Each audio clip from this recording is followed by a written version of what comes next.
السلام علیکم۔ نوجوان نسل کے نمائندہ شاعر جناب شعیب زمان کی ایک غزل پیش خدمت ہے۔ خوف نے جب دستک کے لہجے پہنے تھے، خوف نے جب دستک کے لہجے پہنے تھے، جانے کس نے کس کے جوتے پہنے تھے۔ جس دن سے اسکول کا رستہ دیکھا تھا، ماں نے خواب اور ہم نے بستے پہنے تھے۔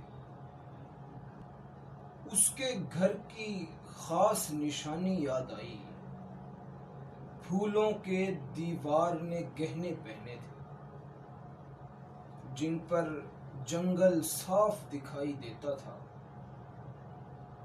دیواروں نے ایسے پردے پہنے تھے۔ دھوپ کی شدت بے معنی سی لگتی تھی، دھوپ کی شدت بے معنی سی لگتی تھی۔ سب لوگوں نے کالے چشمے پہنے تھے۔ اس کو پاگل یا پھر میں درویش کہوں،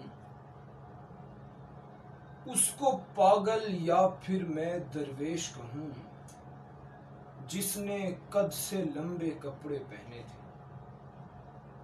میں ہی تھا جو سردی میں بھی عریاں تھا، رستوں نے بھی جسم پہ پتے پہنے تھے۔ خوف نے جب دستک کے لہجے پہنے تھے، جانے کس نے کس کے جوتے پہنے تھے۔